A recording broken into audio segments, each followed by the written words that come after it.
Lequel d'entre vous est Monsieur Holmes? Oh, c'est vous. Dites, Monsieur Holmes. Mettez vos pieds ailleurs que dans les affaires des autres. Laissez les gens régler leurs problèmes comme ça leur plaît. Compris, Monsieur Holmes? Continuez, j'ai plaisir à vous entendre. Du plaisir. Ça ne vous fera peut-être pas autant plaisir si je vous dressais le poil. J'en ai maté quelques-uns de votre espèce, et ça n'avait pas l'air de leur faire plaisir quand je m'occupais de leur cas. Regardez ça, Monsieur Holmes. Êtes-vous né avec ça ou l'avez-vous fait pousser progressivement? Voilà. Je vous ai averti loyalement. J'ai un ami intéressé du côté de Harrow. Vous voyez ce que je veux dire? Il ne veut pas que vous mettiez en travers de son chemin, compris? Vous n'êtes pas la loi, je ne suis pas la loi. Mais si vous vous en mêlez, je m'en mêlerai moi aussi. Ne l'oubliez pas. C'est bien. De toute façon, je voulais vous rencontrer depuis un moment. Je vous invite pas à vous asseoir car je n'aime pas votre odeur. Mais vous êtes bien Steve, Dixie le cogneur. C'est mon nom. Et je vous l'enfoncerai dans la gorge si vous me cassez les pieds. Il ne faudrait pas vous séparer de l'un de vos attraits les plus considérables. Mais je pensais justement au meurtre du jeune Perkins, devant le Holborn Bar. Quoi, vous partez? Je n'ai pas écouté vos balivernes. Qu'ai-je à voir avec ce salaud, Monsieur Holmes? J'étais à l'entraînement à l'autre bout de la ville quand ce gosse a eu des ennuis. Vous raconterez ça au juge, Steve. Moi, je vous ai observé avec Barney Stockdale.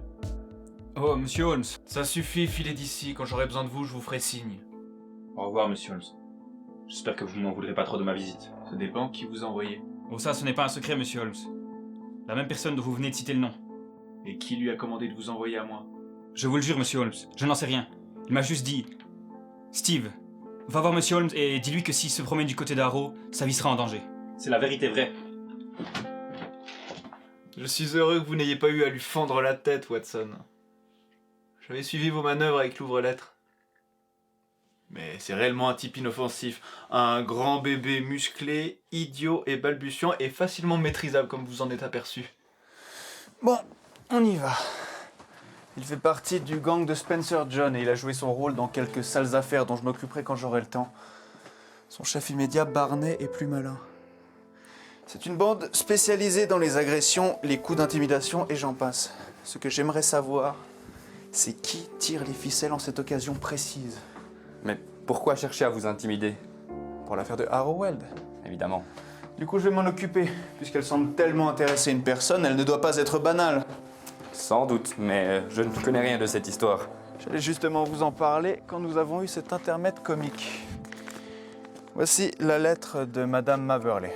Madame Maberley, la mère de ce cher Douglas? Vous le connaissez? Oui, nous étions assez proches. Quelle être magnifique. Mais nous nous sommes perdus de vue. Sûrement à cause de son amour. Quel amour? Je n'en sais rien, mais ce type, il aurait pu mourir pour cette femme. Quoi qu'il en soit, allons faire un tour du côté de Harrow.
souviens fort bien de votre mari. Et pourtant, voilà des années qu'il a requis mes services pour je ne sais plus quelle bagatelle. Peut-être le nom de mon fils Douglas vous sera-t-il plus familier. Évidemment, tout le monde le connaissait. Et je suis heureux d'avoir été à ses côtés. Où est-il maintenant? Il est mort, Dr. Watson. Mort.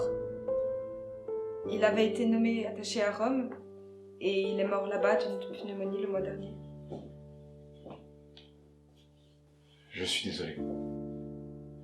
Il était impossible d'associer la mort à un homme pareil. Jamais je n'ai connu quelqu'un autant amoureux de la vie. Il vivait intensément. Trop intensément, monsieur Holmes. Voilà ce qu'il a miné. Vous vous rappelez comme il était? Généreux, splendide. Vous n'avez pas vu l'être morose, maussade, cafardeux qu'il était devenu.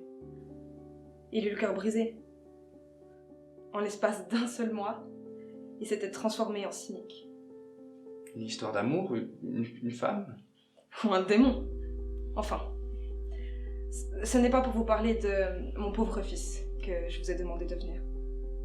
Le docteur Watson et moi-même sommes à votre disposition.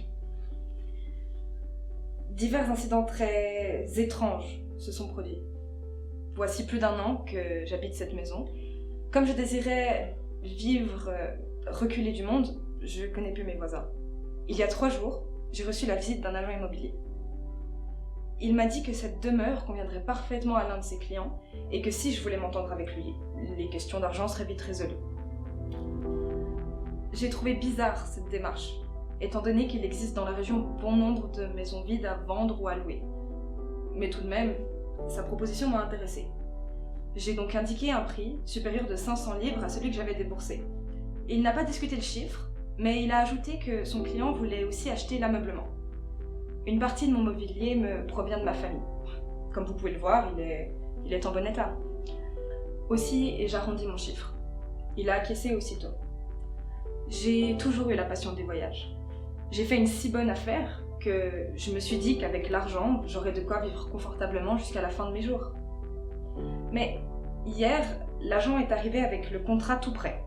Je l'ai montré à mon avocat, M. Soutreau, qui m'a dit que légalement, je ne pourrais rien retirer ni de la maison, ni de mes affaires personnelles. Je ne pensais vendre que mon mobilier, et il m'a répondu que le prix d'achat incluait tout, même mes vêtements et mes bijoux. Alors, j'ai préféré en rester là avec cette affaire. Toutefois, elle m'a paru si extraordinaire que j'ai pensé que...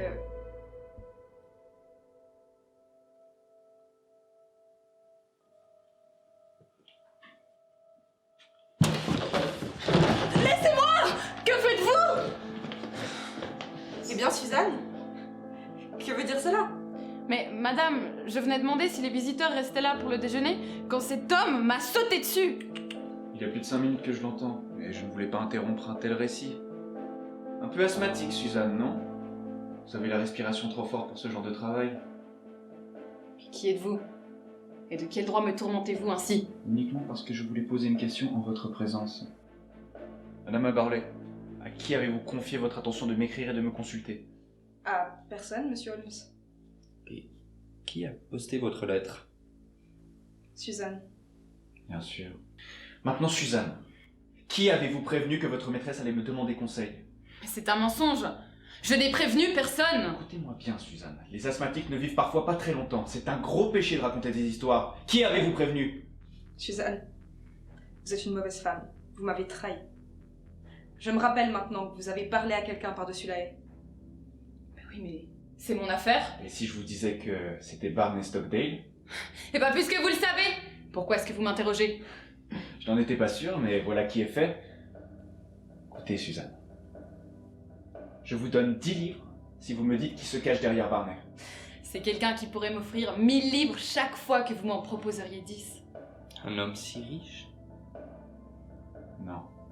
Une femme. Bon. Maintenant que nous en sommes arrivés là, Suzanne, dites-moi le nom de cette personne et je vous donnerai vos 10 livres. Mais je vous enverrai en enfer d'abord. Suzanne! Quel langage! Je m'en vais. J'en ai assez de vous tous. Je ferai prendre ma valise demain. Bonsoir, Suzanne. L'amoxicilline est un excellent remède. Attention. Seconde, travaille vite. Voyez comme il sert le jeu. Votre lettre porte le cachet de la poste de 10h du soir. Suzanne passe le mot à Barney. Barney a le temps de prévenir son chef et de suivre ses instructions. Lui ou elle, je pense plutôt qu'il s'agit d'une femme quand je revois le sourire de Suzanne s'imaginant que je me trompais. Et elle dresse son plan. Black Steve est convoqué, et le lendemain matin à 11h, je reçois l'avertissement. C'est de l'ouvrage vite fait bien fait. Mais ouvrage qui rime à quoi? Voilà la question. Connaissez-vous le propriétaire précédent? Un officier de marine à la retraite qui s'appelait Ferguson. Vous ne savez rien de plus sur lui? Je n'ai rien entendu dire.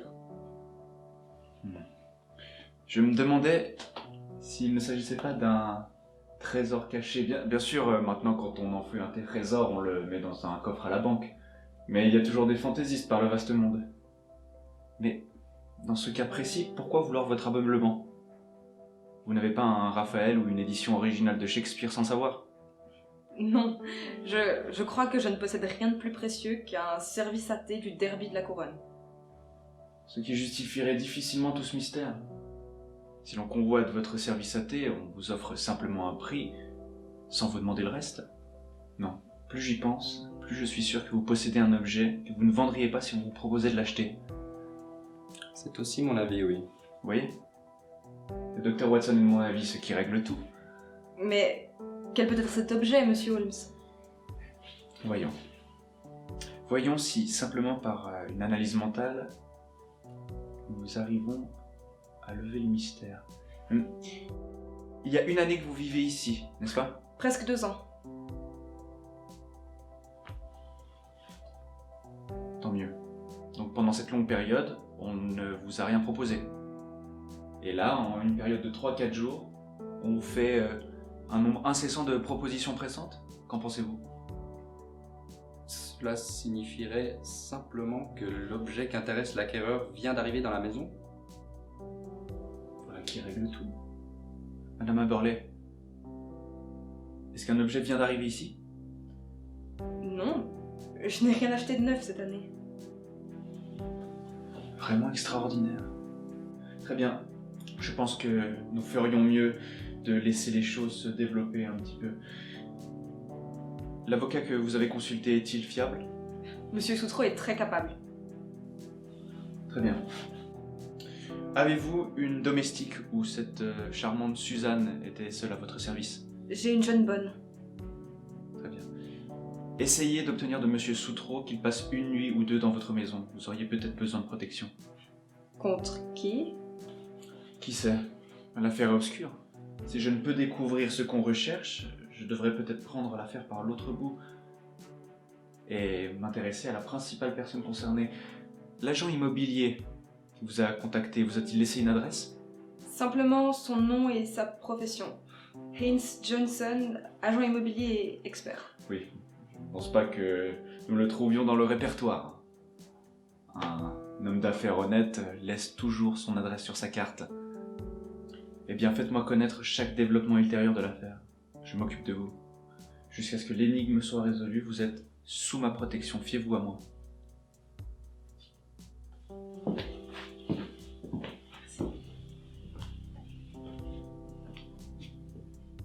Milan, Genève? Mais ces bagages viennent d'Italie.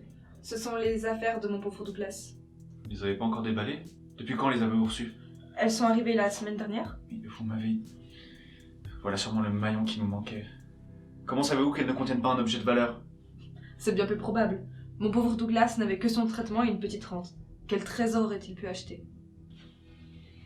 Ne tardez pas, Madame Aberley. Faites monter ces bagages dans votre chambre, examinez-les le plus tôt possible et faites-en l'inventaire. Je reviendrai demain pour que vous me mettiez au courant. Bonsoir, Madame. Bonsoir. Au revoir. Cherchez votre revolver, monsieur Holmes? Non, Steve, mon flacon de sel. Vous êtes un rigolo, hein, monsieur Holmes? Je vous assure que vous rigolerez moins si je m'intéresse à vous. Ce matin, je vous ai loyalement averti. Eh bien, je n'ai cessé de penser à ce que vous m'avez dit ce matin. Et je ne voudrais plus parler de cette affaire de monsieur Perkins. Si je peux vous aider, monsieur Holmes, je vous aiderai. Bien, dites-moi qui se cache derrière toute cette affaire. Je vous le jure devant Dieu, monsieur Holmes. Je n'en sais rien. Je vous ai dit toute la vérité ce matin. C'est mon patron, monsieur Barney, qui me donne des ordres, c'est tout. Très bien, Steve. Rappelez-vous que la dame dans cette maison Et tout ce qui se trouve sous ce toit est sous ma protection, ne l'oubliez pas. Très bien, je m'en souviendrai.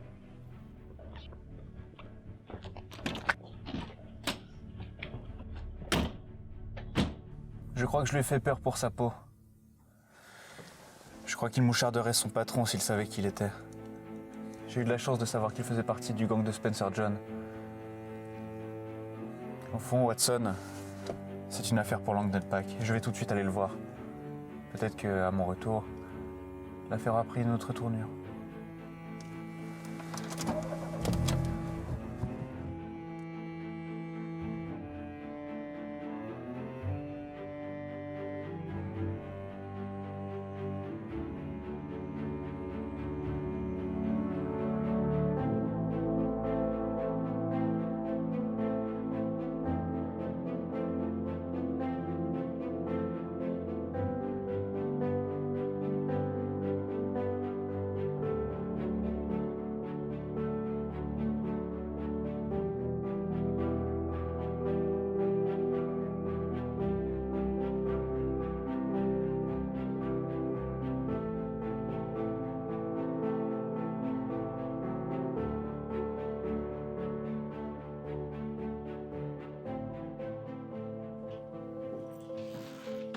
Ah, vous voilà. Oh merde.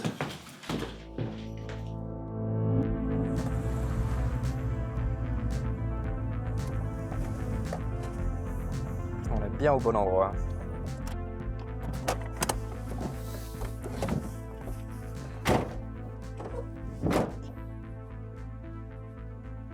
Bonjour, je suis Monsieur Soutreau, l'avocat de Madame Maberlet. Chanté. Bonjour. Ma foi, Monsieur Holmes, je crains qu'il n'y ait rien à faire pour vous dans cette affaire. C'est uniquement un cambriolage banal, tout à fait dans les cordes de cette bonne vieille police. Les experts sont bien inutiles. Un simple cambriolage, dites-vous. Mais oui, nous connaissons très bien les hommes qui l'ont effectué. C'est la bande de Barney Stockdale, avec le boxeur. On sait où les arrêter, et on les a vus dans les environs. Bravo. Qu'ont-ils emporté? Pas grand-chose. Madame Maberlet a été chloroformée, et la maison a été... Mais voici, Madame. Ah, bonjour.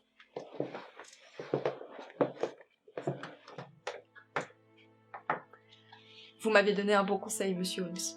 Hélas, je ne l'ai pas suivi. Je ne voulais pas gêner Monsieur Soutreau et je suis demeurée sans protection. J'entends parler de cela ce matin pour la première fois. Monsieur Holmes m'avait conseillé d'avoir un ami chez moi. J'ai négligé de l'écouter. J'ai payé cette négligence.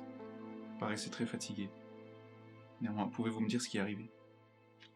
Tout est consigné ici. Si toutefois Madame Maberlet pouvait me dire ce qui s'était passé. Il y a en vérité si peu de choses à raconter. Je suis sûre que cette Suzanne avait préparé un plan pour qu'il puisse pénétrer. Il connaissait la maison par cœur. J'ai été un moment consciente de l'éponge de chloroforme qu'on m'a appliquée sur la bouche.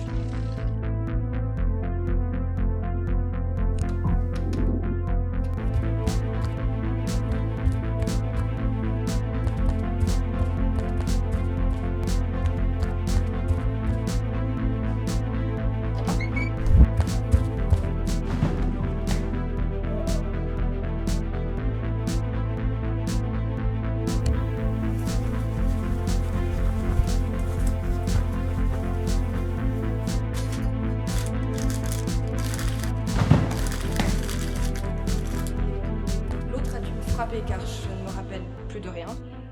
Marie, ma petite bonne, a entendu le bruit et elle s'est mise à crier par la fenêtre. La police est arrivée, mais les voleurs étaient déjà partis. Qu'ont-ils emporté?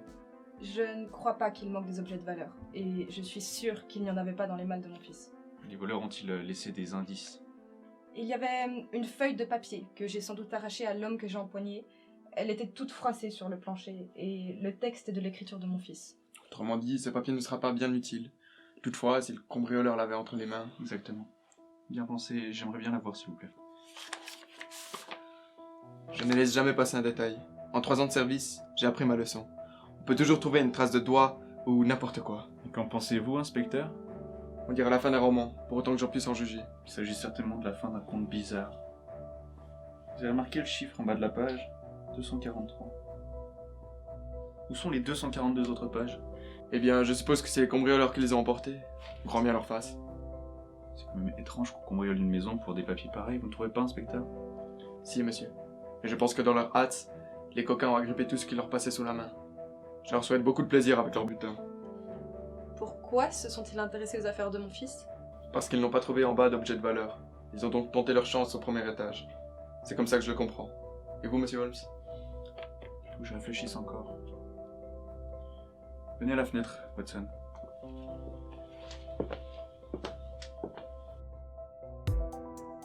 Figure saignait considérablement par suite de coupures et de coups. Mais ce n'était rien à côté de ce que saigna son cœur quand il vit ce merveilleux visage. Le visage pour lequel il aurait volontiers sacrifié sa vie, assisté à son angoisse et à son humiliation. Elle souriait. Oui, par le ciel, elle souriait, comme le démon qu'elle était alors qu'il la regardait. Ce fut alors que l'amour mourut et naquit la haine. L'homme doit vivre pour quelque chose. Si ce n'est pour vos baisers, milady, ce sera sûrement pour votre perte et ma revanche fatale. Étrange syntaxe. Vous voyez comme le il s'est subitement changé en ma. À croire que l'auteur s'est tellement captivé par sa propre histoire qu'il s'est imaginé être le héros au moment suprême. Je dirais bien. Et voici. Bien pauvre texte. Comment? Vous nous quittez, monsieur Holmes? L'affaire me semble en si bonne main. Je ne vois pas pourquoi je resterai plus longtemps. Inspecteur. Attendez, je vous raccompagne. Merci. Dites-moi, Madame Maberley. Oui? Ne m'aviez-vous pas dit que vous aimeriez voyager? Ah, ça a été mon rêve depuis toujours, monsieur Holmes. Et où aimeriez-vous aller? Ah ça, si j'avais assez d'argent, je voudrais faire le tour du monde. Un tour du monde? Mais quelle bonne idée. Eh bien, au revoir. Au revoir. Je vous enverrai peut-être un mot dans la soirée.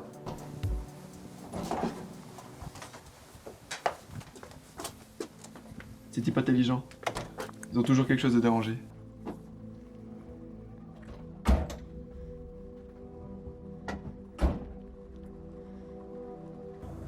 Eh bien, Watson, en route pour la dernière étape de notre voyage.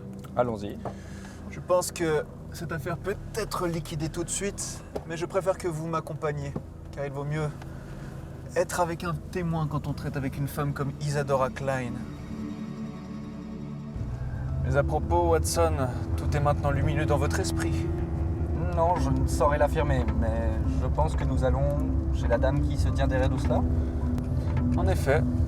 Mais le nom d'Isadora Klein ne vous dit rien du tout? Bien sûr, elle a été la beauté célèbre. Jamais une femme n'a pu rivaliser avec elle. C'est une pure espagnole. Elle a du sang de conquistador dans les veines et sa famille a gouverné Pernambuco pendant des générations. Elle a épousé Klein, le vieux roi allemand du sucre, et bientôt elle est devenue la plus adorable et la plus riche de toutes les veuves de la terre.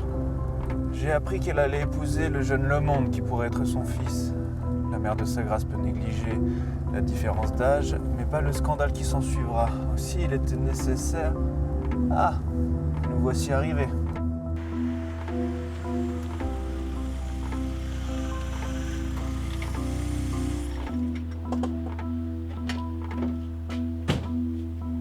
Sympathique demeure.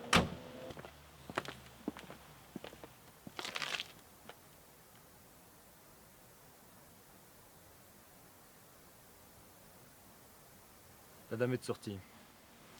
Dans ce cas, nous attendrons son retour. Sortie signifie sortie pour vous. Très bien, nous n'aurons pas longtemps à attendre. Est-ce que vous auriez l'obligeance de bien vouloir lui remettre ce mot? Ça la ferait peut-être changer d'avis. Vous êtes gentil, merci.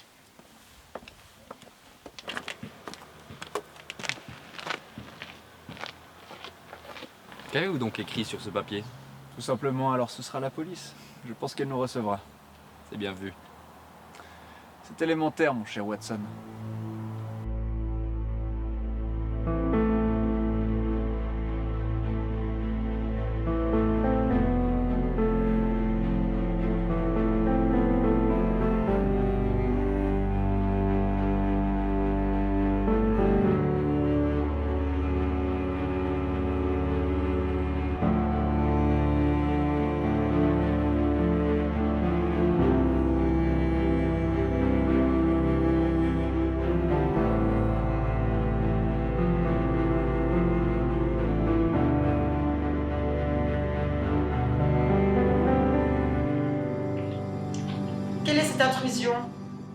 Mais que signifie ce message insultant?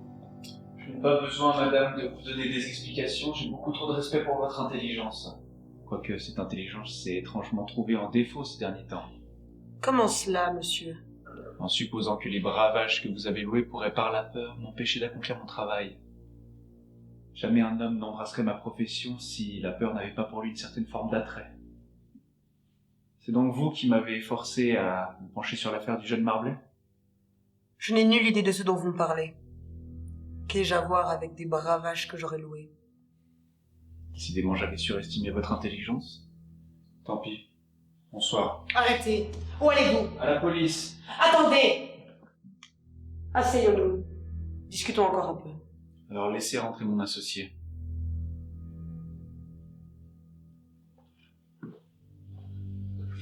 Je sens que je puis être franche avec vous, monsieur Holmes. Vous avez les sentiments d'un gentleman.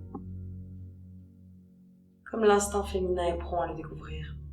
Mais j'aimerais pouvoir vous traiter honnête. Je ne puis vous assurer de la réciprocité, madame. Je ne suis pas la loi.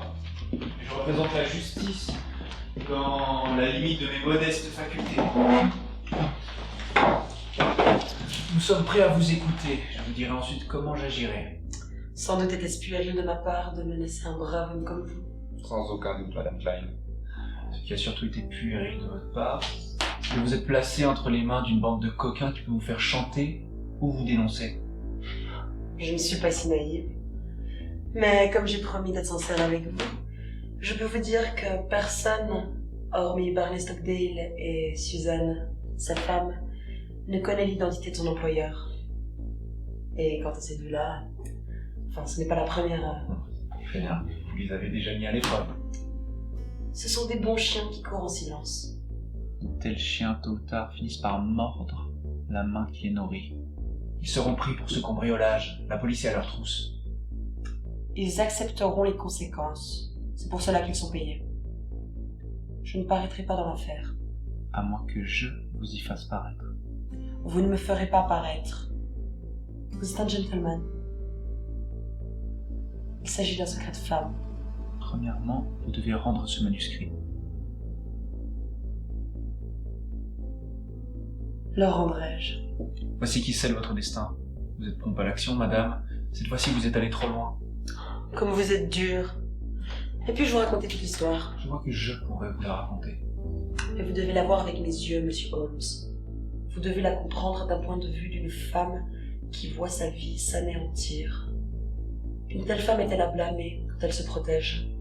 Le péché originel a été commis par vous. Oui, j'en conviens.